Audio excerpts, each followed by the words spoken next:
Today, we are breaking down one of the most profitable skills you can ever learn in your career, mastering salary negotiation.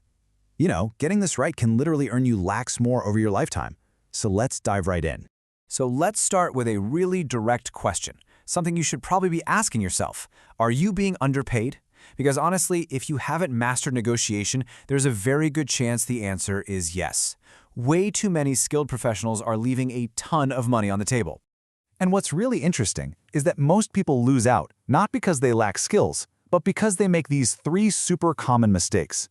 First, they just accept the very first offer that comes their way. Next, they hesitate. They get in their own heads and second-guess themselves instead of just asking for more. And finally, they just flat-out undervalue the unique experience that they bring. These aren't just little slip-ups. Over a career, they add up, costing you lakhs. So how do we fix this? Well, it all starts with a simple but really powerful change in how you think about it. This isn't about being pushy or aggressive. It's about understanding the game. Okay, let this one sink in for a minute. HR expects you to negotiate. They always have a salary range in mind, and you can bet their first offer is almost never their best one. When you don't negotiate, you're not being easy to work with, you're just leaving money behind that was already budgeted for your role. Just look at the difference here. On the left, saying I'm okay with anything basically hands over all of your power. But the response on the right, it's professional, it's confident, and it makes them put the first number on the table. And that is the golden rule. Let them anchor the negotiation, not you. All right, so now that we've got the mindset sorted, let's get tactical. We're going to walk you through a simple 6-step playbook that you can use every single time to make sure you get a better offer. So here's our game plan. First, we'll cover the prep work, knowing your value.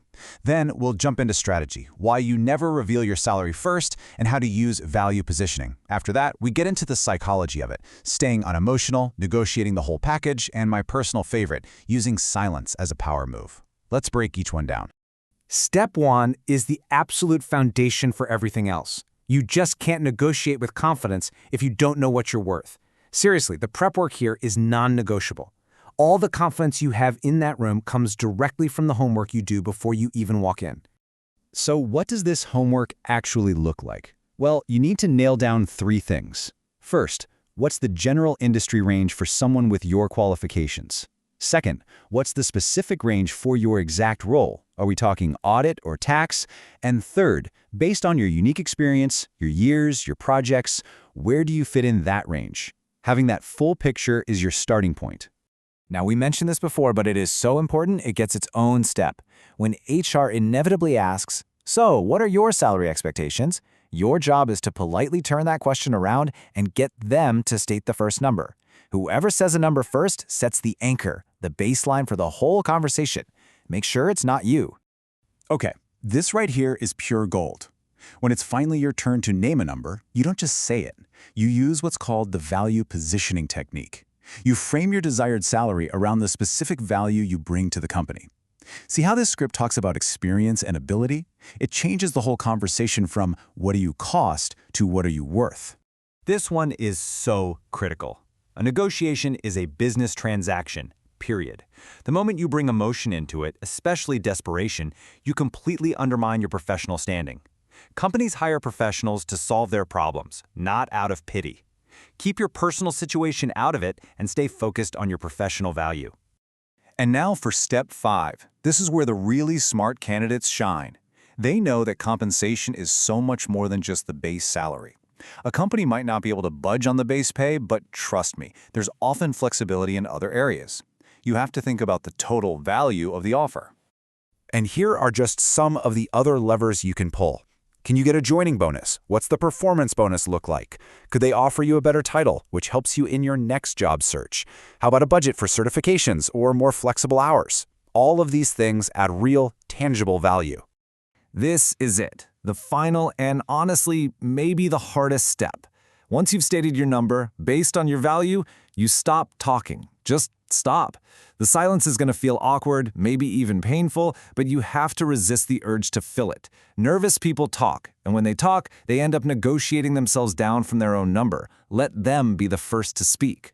So, that's the playbook. But to really become a master at this, it has to be more than just a series of steps you follow. It has to become a mindset. something you carry with you throughout your entire career. Let's take a look at what the top 10% of negotiators do that's different. You know, the best candidates don't just show up and wing it. They prepare and practice their lines. They do mock interviews with a friend. They have their value points memorized and ready to go. And most importantly, they know their walkaway point. This isn't about being arrogant. It's the confidence that comes from knowing your worth and being willing to hold out for an opportunity that recognizes it. We've covered a lot today, from the right mindset to specific tactics. But if you only remember one thing from this entire explainer, please let it be this next line. That really is the core truth of it all. Every single time you decide not to negotiate, you are actively choosing to accept less than you could have gotten. You literally become your own worst enemy in the negotiation process.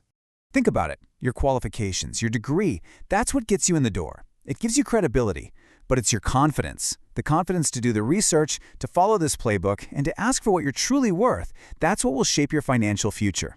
So the only question left is, what will your confidence get you?